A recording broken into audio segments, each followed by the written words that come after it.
8h17, Sônia.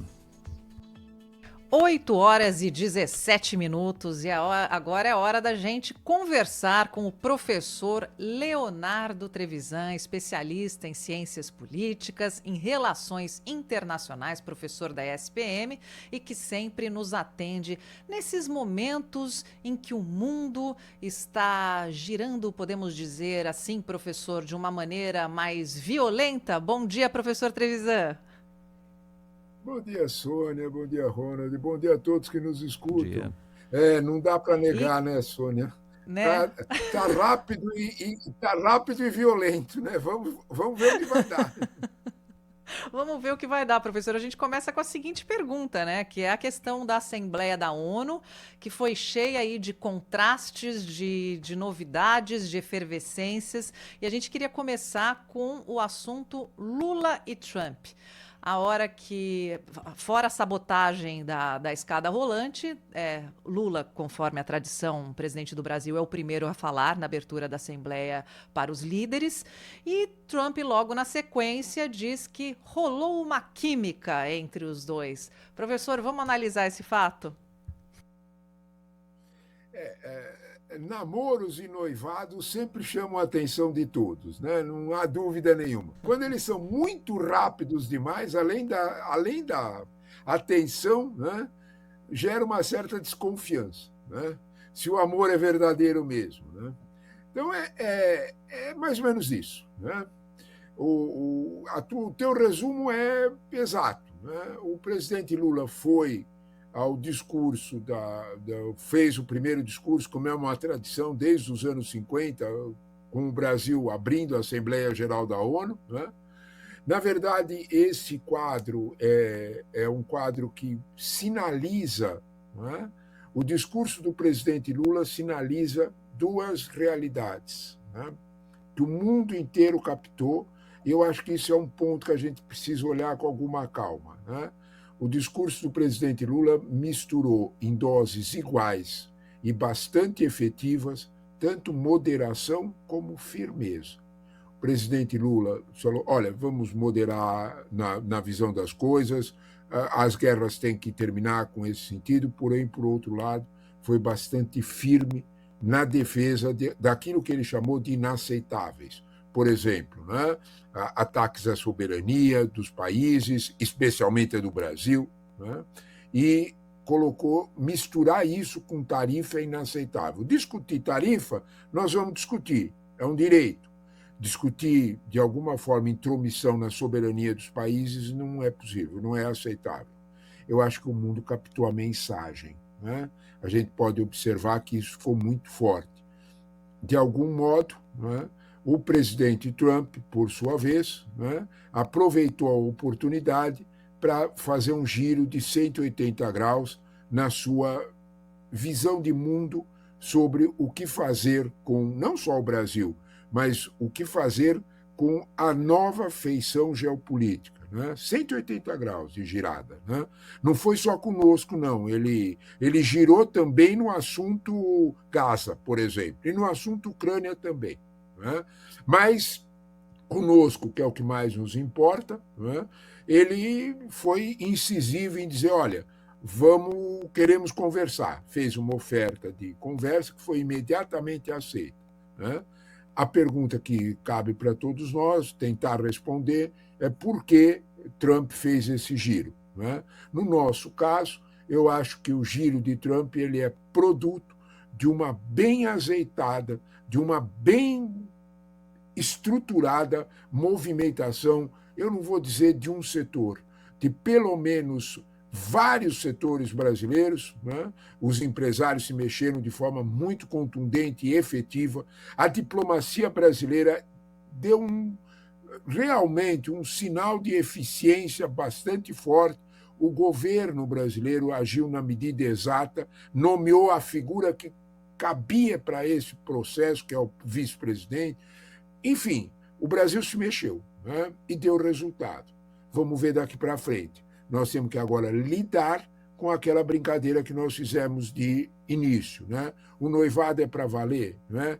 Esse moço tem boas pretensões mesmo. Então, é exatamente essa a questão. A partir de agora, tá da gente sentar para ver se as pretensões são boas mesmo.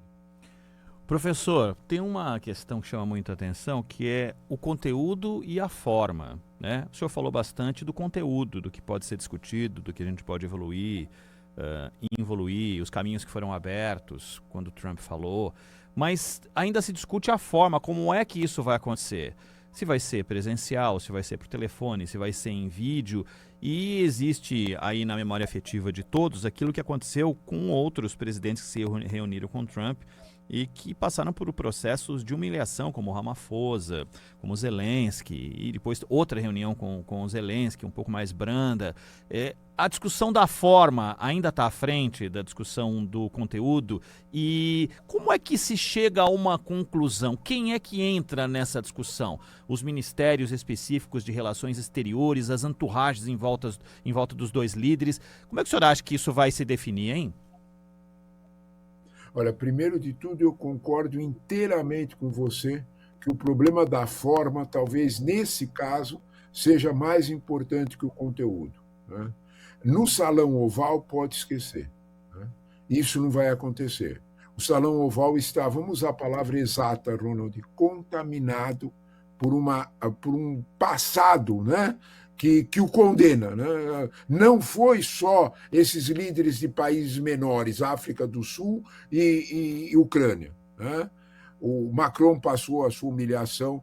Keir Starmer, primeiro-ministro inglês, um aliado histórico dos Estados Unidos, o maior de todos, recebeu sua dose de humilhação.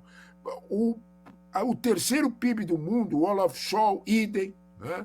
Então, de alguma forma, todos reagiram. Sabe, você tocou no ponto central, né, o Ronald.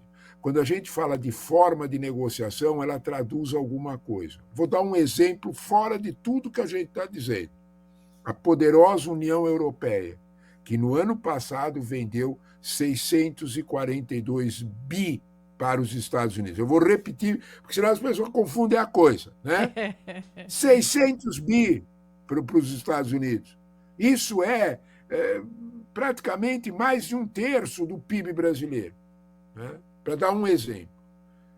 Quem tem o poder de fazer isso pegou sua principal representante política, Ursula von der Leyen, presidente da Comissão Europeia, que aqui é o presidente da Europa, em termos, é o executivo, e levou essa senhora a ficar 1h30 esperando num campo de golfe na Escócia o presidente Trump terminar o seu jogo de golfe.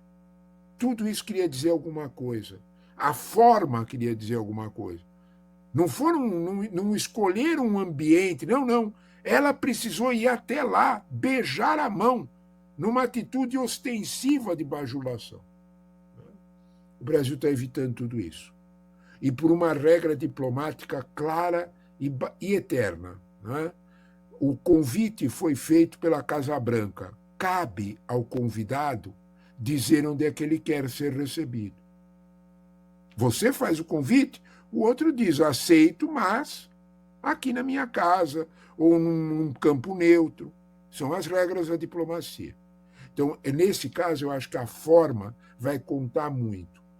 No Salão Oval, a diplomacia brasileira já agiu, viu, Ronald, com muita eficiência. Na própria terça-feira, num gesto de uma agilidade diplomática muito notória, muito notável, né? O chanceler brasileiro, do nada, escolheu aquela TV, aquele meio de comunicação internacional que o presidente Trump bastante assiste, o mundo. Escolheu essa rede e foi lá e disse o seguinte: esquece o presencial. O presidente Lula volta para o Brasil amanhã, que seria quarta-feira, e aí nós vamos conversar. Fixou os limites. Eu acho que agiu bem. De alguma forma, o Brasil definiu essa ação, que foi muito rápido o processo de convencer Trump, que vários... Sim, mas foi muito rápido também estabelecer o que nos interessa nesse formato de negociação. Pois é, professor, é muito interessante o que o senhor está dizendo, né, e o que o Ronald colocou, porque o presidente Lula fez um discurso muito forte que colou, inclusive, para o público interno do Brasil, que é o discurso da soberania. E isso é uma coisa que une brasileiros. De fato, assim, a nossa soberania ela é inquestionável, é algo que não se negocia. Mas qual seria a linha tênue entre a soberania e a humildade, sendo que um líder precisa pensar no seu país? Esse ponto é interessantíssimo, né? Esse ponto é o que caracteriza o bom, é o que diferencia o bom do mau negociador, né? Existia uma tradição na política brasileira, que eu não vou ficar contando a historinha para não encher a paciência dos outros, né? Que tem uma frase muito boa, e ela é velha, viu? É lá dos anos 20, no século passado, um século, né? Nem tão depressa, nem tão devagar que pareça ofensa, e nem tão depressa que pareça humilhação. É isso. O Brasil não pode, nessa negociação, parecer prepotente, mas, por outro lado, não pode parecer com uma humildade que se confunda com covardia. Não é isso. É difícil achar esse ponto. As pessoas que acham esse ponto são os bons estadistas, os bons negociadores. Isso qualquer empresário sabe, qualquer sindicalista sabe, né? Imagine quem fala por seus países, que são os estadistas. Isso é o que diferencia um mero governante de um estadista. Você fez muito bem, Sônia, de lembrar essa dose. O discurso do presidente Lula foi exatamente essa medida. Nós não sabemos quem o escreveu, mas quem o escreveu conhece o ofício. Porque aquele discurso está preciso. Ele vai exatamente nisso que você falou. Ele fixa a soberania e fixa o limite da prepotência. Nós não somos prepotentes. Nós estamos sentando para conversar. Isso que você chamou da palavra certa, que humildade é bom, todo mundo reconhece. Ele ajuda tudo. Então, quando nós sentamos conversamos sobre isso, nós temos que ver qual é essa medida. Eu gostaria só de mais um ponto. Concordo contigo, Sônia. Gênero, número e grau. Esse discurso e a ideia de soberania colou os brasileiros. Observe a reação naquilo que é a grande caixa de ressonância de qualquer coisa em um país democrático, o Congresso Nacional. Observe que não ocorreram críticas. Ninguém, nem mesmo os mais agitados, fizeram críticas ao discurso, pela palavra que você mencionou. Se tem algo que une brasileiros, é soberania. E nem a palavra chique soberania, não. Qualquer um de nós, dentro de toda a escala social, conhece muito bem essa expressão. Na minha casa mando eu. Ponto. Todo mundo entende isso. Se alguém quer lembrar desses aspectos, todas as vezes que os políticos romperam esse limite, foram derrotados nas urnas. O povo brasileiro tem essa consciência muito clara. A reação no Congresso Nacional mostra exatamente isso, que é a reação organizada. Se você conversa na rua, se você conversa com os teus alunos, você nota isso presente. Não, aí não. Né? Na nossa casa manda a gente. E o Trump cuida da casa dele. Então, e eu acho que isso, de alguma forma, ficou muito bem claro e muito bem defendido. Cabe saber agora, aquela pergunta do Ronald, cabe saber agora qual é o passo seguinte. Começa na forma, mas começa também na pauta, viu, Sônia? A pauta do encontro vai ser essa definição entre a dose certa de humildade e a dose certa de prepotência. Né? A pauta do encontro tem que definir. Se você vier aqui para falar de política nacional, nós não vamos longe. Se você vier aqui para a gente sentar e conversar sobre relações econômicas, tarifas, nós vamos sentar e ouvir e vamos fazer a nossa proposta. Eu acho que é bem isso. o formato, a velocidade certa para esse encontro, eu acho que a diplomacia brasileira conhece o caminho. Professor, mas aí dizem que todo mundo tem no ombro um personagenzinho que te fala para ir para um lado e um diabinho do outro lado que te fala para ir para o outro, né? E quando você vai tomar decisões. Aí, eu fico imaginando na reunião o Trump ouvindo Lula, ou no encontro virtual, seja lá, e no lado do diabinho tá o Marco Rubio, que vai falar tudo aquilo que é da postura engajada dele com os pensamentos que ele tem ali e que envolve tirar visto de todo mundo. Ontem, por exemplo, a presidente do PSOL teve o visto cancelado, né, para ir aos Estados Unidos, a Paula Corradi. E isso é mais uma na semana em que as coisas parece que tiveram uma diminuição ali na fervura.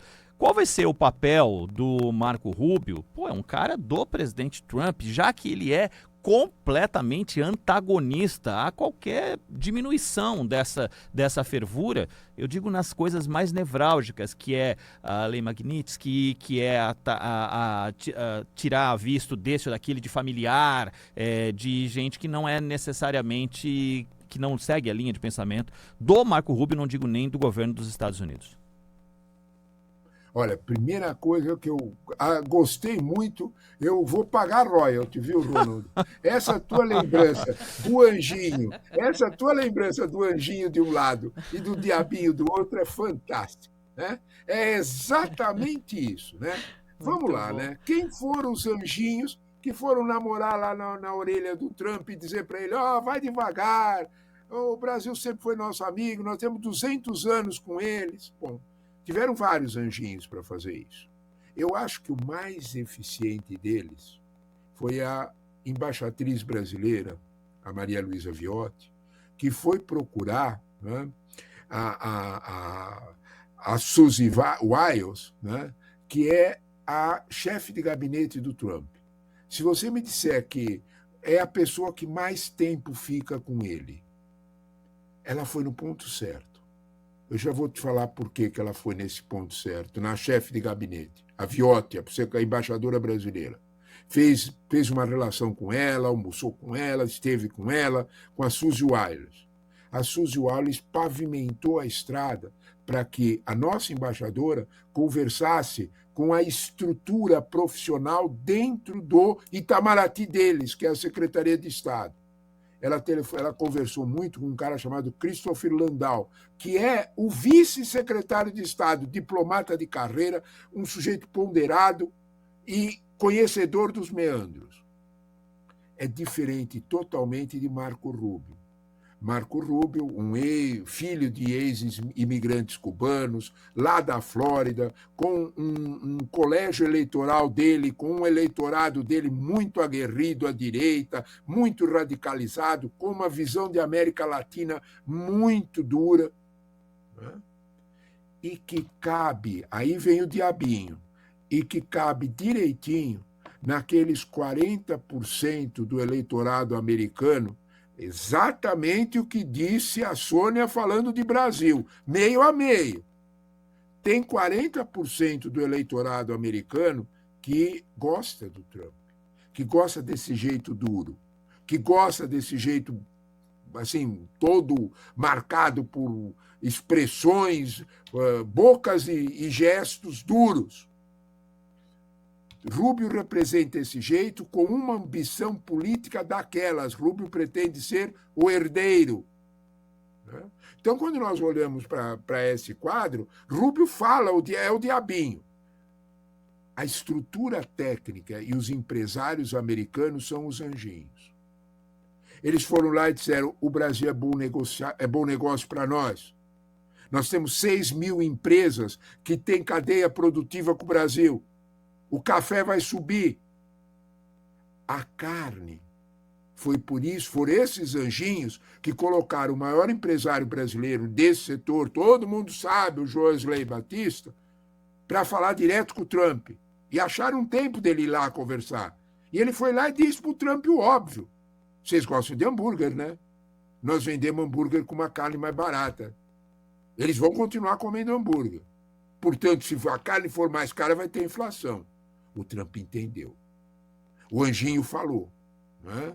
Teve militares também, viu, Ronald? Os militares americanos são bastante interessados em vender armas no ciclo de renovação para os militares brasileiros. Quem gosta de prestar atenção nessas coisas tem que notar um fato. No auge da crise do 9 de agosto, quando tudo estava parado, era 50%, aquele caos, a embaixada americana aqui no Brasil, em Brasília, fez um comunicado, os jornais brasileiros deram, né, dizendo o seguinte: a presença brasileira na feira de armas para os exércitos mundiais é absolutamente garantida, não temos nenhum problema com isso. O Brasil vai lá, sem problema algum. Foi a embaixada que falou, o recado dado. Ou seja, os militares conversaram. Então, e os militares também ponderaram para Trump: olha, o Brasil não só é bom freguês, como eles nos ajudam muito em questão de segurança, em questão de presença geopolítica, militar no mundo. Então, tudo isso pesou, tudo pesou, né? Então, quando você olha para cá, o Anjinho agiu assim, mas os 40% que querem um Trump duro, via Marco Rubio, também falam. Voltamos à frase da Sônia, né? Como é que nós vamos tratar nessa discussão? Quem é que nós vamos prestar mais atenção, né? Como é que nós vamos nos acautelar dos diabinhos? Esse vai ser a dose certa da conversa. E, professor, aí o senhor tocou num ponto importante, que foi a participação da iniciativa privada nessas negociações.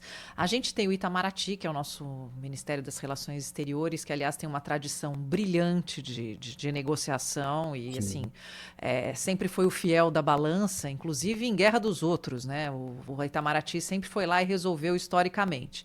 Agora, é uma questão que é muito importante para o Brasil, então todos precisam se reunir em torno de debruçar essa questão que vai ser boa para todo mundo. Como é que trabalha o público e como é que trabalha o privado nesses casos, nos bastidores, professor? Olha, primeiro de tudo, nós temos que olhar, né? Se nós conversarmos sobre tudo o que aconteceu, a gente observa que a figura, por exemplo, do vice-presidente brasileiro saiu pouco, nós pouco discutimos, ele foi efetivo. A figura do chanceler brasileiro, Mauro Vieira, talvez a gente tenha que... a história vai registrar, né? Em silêncio, em absoluto silêncio, sem nenhum destaque, o chanceler brasileiro recebeu, há 15 dias atrás, Richard Grenell. É uma espécie de enviado de Trump para assuntos delicados. Eu vou dar um exemplo só, né? Há 3 meses atrás, Richard Grenell esteve na Venezuela. O resultado da visita do Richard Grenell na Venezuela foi a reabertura do espaço da Chevron dentro da Venezuela para comprar e vender petróleo venezuelano que os americanos estavam precisando. Olha quem é a pessoa, né? É Venezuela, com tudo que se fala, mar, etc. E tem um americano que vai lá e o Maduro recebe. Foi esse sujeito que esteve no Brasil. Há 15 dias atrás, no Rio de Janeiro, numa longa conversação com o nosso chanceler Mauro Vieira. Aqueles anjinhos de que falava o Ronald, esse é um deles. Richard Grenell é ouvido diretamente por Trump. E, portanto, quando você me pergunta quem é que conversou, né, Richard Grenell teve uma conversa especialmente delimitadora. Segundo ponto, os empresários brasileiros que têm fortes interesses em negócios com os Estados Unidos. Não foi só o Joesley, mas ele foi essencial. Não foi só carne. O agronegócio brasileiro deu um show de eficiência. Um show. A Espaço do Café, não só a eficiência de ir nos Estados Unidos e negociar, a eficiência de dizer para os americanos: nós temos outro freguês, viu? Senta com a gente e conversa, porque nós podemos vender para outra, a situação fica difícil para você. O café foi um show, a carne foi um show. E não foi só a China. Nós vendemos para o Egito, Filipinas, tudo cresceu. A exportação brasileira em agosto, referência de agosto de 24, cresceu 3,7% com o bloqueio americano, com queda de 18,5% para os Estados Unidos. O recado estava dado. A eficiência dos empresários brasileiros foi notória para dizer para os americanos: vamos negociar, vamos conversar, mas eu tenho outro freguês. O papel da Embraer foi outro, não podemos esquecer. Em absoluto silêncio, o comando da Embraer, ele usou o fato de que 80%, olha o número, 80% da aviação regional nos Estados Unidos, todo mundo voa nos Estados Unidos, é feita com aviões da Embraer. Então, basta esse dado para a gente ter uma ideia de como eles iam querer continuar conversando. Eles também abriram espaço. Se você me disser que foi uma ação coordenada, eu vou te dizer que foi coordenada e coordenada para o bem, coordenada de uma forma eficiente. Talvez a história registre o papel do vice-presidente em absoluto silêncio de coordenar essas diferentes ações. Ótimo. Nós tivemos um patrimônio de competência que funcionou. Excelente, em vários setores. Os resultados estão aí. É aquilo que disse o Ronald. Os anjinhos foram mais fortes que os diabinhos. Né? Ótimo. Né? Vamos ver o passo seguinte. Vamos ver agora a realidade disso. Quanto é que isso diminui em tarifa? Soberania, nem pensar, isso nós não conversamos. Isso o Brasil está unido, isso nós não conversamos. Taxa, conversamos sim, e vamos ver o que for melhor para a nossa economia. Professor, você citou aí um pouco da Venezuela e ontem saiu a informação de que Nicolás Maduro quer oferecer ajuda a Trump para correr atrás de quem são os líderes das gangues venezuelanas e o objetivo é evitar uma guerra no Caribe. Há espaço para Maduro propor algo para Trump no atual momento? Há espaço sim, sabe? Sabe, Ronald, a Venezuela tem uma palavrinha que abre qualquer porta no mundo: petróleo. A Venezuela tem, isso é reconhecido por todos os analistas dessa área. Eu já tentei mexer nisso para tentar saber se isso era verdade, achei exagero, e é verdade sim, Ronald. A Venezuela é dona, dentro da reserva do Orinoco, todo aquele amplo espaço que vai além desse equipo, a Venezuela tem a maior reserva de petróleo do mundo. É maior que a da Arábia Saudita. Então, isso aí faz com que os ânimos todos com a Venezuela, tanto o olho cresce, né? O olho gordo cresce, mas também faz com que a Venezuela tenha, vamos dizer, um espaço para conversar. Eu acho que é isso que Maduro fez. Né? Se Trump está usando a ideia das gangues e narcotraficantes, que evidentemente são um problema mundial, óbvio, nós todos sabemos disso. E é uma desculpa ótima para você colocar o tráfico, o combate ao tráfico na frente, o famoso fentanil, para arrancar interesses outros. O Trump faz isso com muita frequência.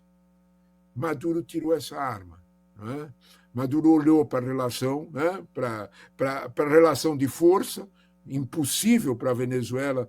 Deixa eu brincar contigo, Ronald. Eu fui pesquisar porque achei que era mentira, é verdade. Você sabe qual é o poder de fogo da Marinha venezuelana? A Marinha venezuelana tem 2 fragatas, é tudo que eles têm. Está brincando, né? 2 fragatas. E uns navios patrulha comprado há alguns anos atrás, bem antigos da China. É isso que eles têm em 2020. Vamos devagar, né? Pensa a Marinha americana. Né? Então, é óbvio, né, que Maduro tinha que fazer um aceno, e fez. É óbvio que Maduro tem carta na manga, petróleo. Né? Então, isso tudo ajuda para fazer uma negociação. Isso vai ser suficiente para conter os diabinhos? Marco Rubio está atrás desse movimento das frotas no Mar do Caribe. Marco Rubio quer guerra. Né? A gente, de alguma forma, vai tentar ver se Maduro conversa. Eu gostei mesmo da tua imagem. Se Maduro consegue conversar com os anjinhos do outro lado. Pois é, professor. Nossa, está acontecendo tanta coisa, né? O Ronald, a gente estava falando mais cedo que na política brasileira de tédio não morremos, mas na editoria de internacional também não, né? E eu imagino o senhor em sala de aula falando com os seus alunos que assunto não falta e a aula só tem 40 minutos, uma hora antes de tocar o sinal, né? Porque assim, sabe o que é e é pior, tudo Sônia? entrelaçado de uma forma. Como é que é, professor? E o pior, sabe o que é, Sônia? Eu preciso dar a matéria. Eles querem saber da briga com os Estados Unidos, eu tenho que ensinar para eles Grécia, Roma, etc. Pois é, que é o básico, Aula... aliás, para entender tudo o que está acontecendo hoje, né? Mas em 40 minutos eu imagino que a hora que chegam os noticiários, eles estão todos assim, todos fervendo de curiosidade para poder saber o que está acontecendo. E nesse jogo geopolítico, né? Que hoje é um jogo muito da minha juventude, chamava War, bom, muitos de vocês conhecem, ou o bom e velho jogo de xadrez, né? E o tabuleiro tá aí. Hoje o Mapamundi ele é um grande tabuleiro, as peças elas estão se movendo com uma velocidade assim impressionante. E eu não posso deixar de comentar com o senhor aqui nesse sábado a participação de Netanyahu na ONU, com todo o massacre que acontece na faixa de Gaza, ele debaixo aí de vários protestos. Netanyahu sai enfraquecido depois dessa, mais ainda do que já está, porque ele já está enfraquecido dentro de seu próprio país? Olha, eu vou te dizer uma coisa, a imagem dos anjinhos e diabinho vale para o Netanyahu também, e vale mais do que talvez para qualquer outro. Se a gente olhar para o que aconteceu nos últimos 3 dias, antes da chegada do Netanyahu na sexta-feira, o Trump o recebeu dizendo uma coisa para o Netanyahu: não estraga o meu doce, eu quero manter a imagem de que eu sou conciliador. O Trump sonha com um prêmio Nobel da Paz. Não me estraga meu sonho, não vem pisar nele, não quero. Porém, o Netanyahu tem os demoninhos dele para cuidar. O que são eles, né? O Netanyahu tem o governo dele sustentado no Knesset, que é o parlamento. Sônia, parece brincadeira, por um voto só. Tem 120 deputados no Knesset, o Netanyahu tem 61 votos. Ele tem 68 no partido do Belabel Smotrich, que é o ministro das Finanças. Mas ele já avisou que pode sair. Então ele tem 61. Então, na prática, ele depende, e o partido do Itamar Ben-Gvir, que é o ministro da Segurança Nacional em Israel, tem outros 7 votos. Se ele sair do governo, caiu o governo. Netanyahu depende da guerra para continuar no poder. Esse fato é reconhecido até mesmo por ele mesmo. Nem ele esconde isso. Né? O exército israelense, o poderoso e eficiente, hoje talvez a terceira força militar no mundo, sem dúvida nenhuma, o exército israelense, até mesmo nuclear, o exército israelense cobra o tempo todo do gabinete israelense o que é que vocês querem. Nós só somos o operacional. Qual é o objetivo? O fim da guerra é política, o fim da guerra é só instrumento, guerra é só ferramenta.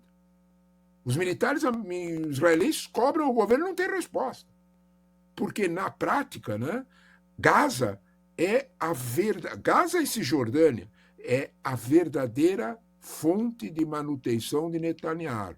O dia que a guerra terminar, Netanyahu tem 2 passivos, Sônia, para responder. 2. Né?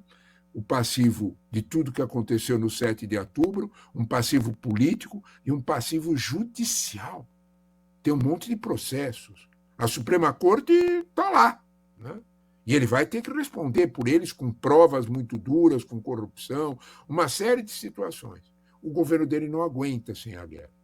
Então, é nesse quadro que Trump olha para isso e diz: não estraga o meu pedaço.